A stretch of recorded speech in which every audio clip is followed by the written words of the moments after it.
Bienvenidos a nuestro podcast sobre educación. Hoy los acompañamos Naira Jimena Jaramillo Rojas, Laura Janet Largo Morales, Sandra Liliana Pérez Solarte y Gustavo Ibáñez Cormán, estudiantes de la Maestría en Educación de la Corporación Universitaria Iberoamericana. Hoy hablaremos de la evolución de la educación en Colombia, desde el siglo XVI hasta el siglo XXI, y miraremos el aporte de esta en sus diferentes periodos. Basaremos nuestra discusión en el análisis de John Jairo Pérez Vargas y María Fernanda Hidárraga Gallego, quienes nos ofrecen una visión profunda sobre este tema. Extendemos un saludo al profesor Alejandro Diosa García y a todos nuestros compañeros desde la distancia. Este es un tema que ha sido fundamental en la construcción de nuestra sociedad. Así es. En el documento Breve Análisis Histórico Descriptivo de la Educación en Colombia, sus autores John Jairo Pérez Vargas y María Fernanda Hidárraga Gallego hacen un recorrido donde se evidencian algunas de las características más notables que han influido en la historia de la educación en Colombia, destacando entre ellos el papel de la Iglesia y la religión, la política, los gobiernos, la influencia extranjera, entre otros.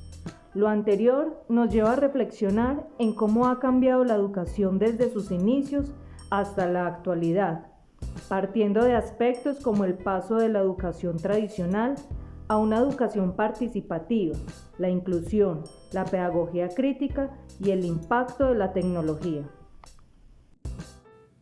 Comencemos con un poco de historia. La educación en Colombia ha pasado por diversas etapas. Desde el siglo XVI, la educación estuvo marcada por la influencia de la religión y la política, donde la Iglesia Católica tuvo un papel predominante en la élite. El acontecimiento más importante de estos siglos es el origen de las universidades, gracias a la fuerte influencia que tenían las grandes comunidades religiosas de naturaleza católica, implementando centros educativos en el país. Exactamente, durante el periodo colonial, la educación era un privilegio de unos pocos y se centraba en la enseñanza de la religión y la moral. Sin embargo, con la llegada de la Ilustración en el siglo XVIII, comenzaron a surgir nuevas ideas y trajo consigo grandes transformaciones en el campo educativo, puesto que entre sus fundamentos planteaba que la educación debía estar orientada a la divulgación de las ciencias y de las letras, acabando así con el estilo tradicional y proponiendo en cambio los conocimientos útiles. En el siglo XIX se vivió la rivalidad entre los partidos liberal y conservador, afectando el sistema educativo, ya que cada partido intentó imponer su política. A partir del siglo XX surge la escuela nueva, que busca que el estudiante sea el centro de aprendizaje y desarrolle autonomía y creatividad partiendo de sus intereses. Esto fue un cambio significativo, ya que la educación comenzó a verse como un derecho universal y no solo como un privilegio. Además, se buscaba promover la equidad, la igualdad, la justicia y la integración social, ayudando así a reducir la discriminación y a construir una sociedad más inclusiva. A pesar de los avances, aún enfrentamos desafíos en temas de inclusión, ya que nos vemos enfrentados a diversas barreras que impiden garantizar una educación de mayor participación para todos, pues la educación ha sido históricamente segregada por clase social y género. Los movimientos de educación popular han buscado romper estas barreras.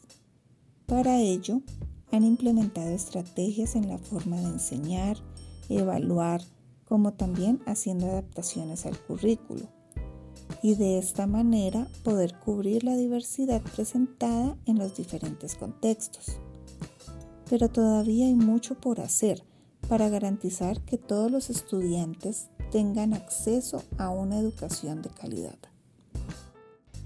Es importante que reflexionemos sobre cómo podemos seguir avanzando en este aspecto y nos preguntemos ¿Estamos realmente logrando una inclusión plena en nuestras aulas?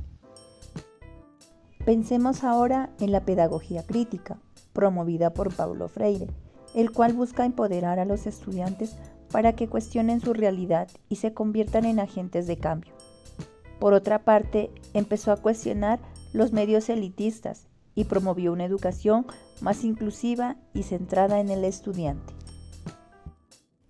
Cabe resaltar que en el siglo XXI la tecnología juega un papel fundamental en este proceso, ya que la educación ha evolucionado con la implementación de herramientas digitales, pero también ha traído desafíos en términos de equidad, ya que se ha evidenciado brechas en diferentes contextos. Es importante que usemos la tecnología de manera efectiva para fomentar el pensamiento crítico y la creatividad en nuestros estudiantes, transformando la forma en que se enseña y se aprende. En resumen, la educación en Colombia ha tenido varias etapas, desde sus inicios hasta la actualidad, dejando una huella importante en el sistema educativo. Pero aún hay mucho por hacer. La inclusión, la pedagogía crítica y el uso de las tecnologías son temas que debemos seguir explorando. Esperamos que este podcast haya sido de interés y al mismo tiempo los invite a reflexionar sobre el papel de la educación en nuestra sociedad y cómo podemos contribuir a su mejora. Gracias por acompañarnos. Hasta la próxima.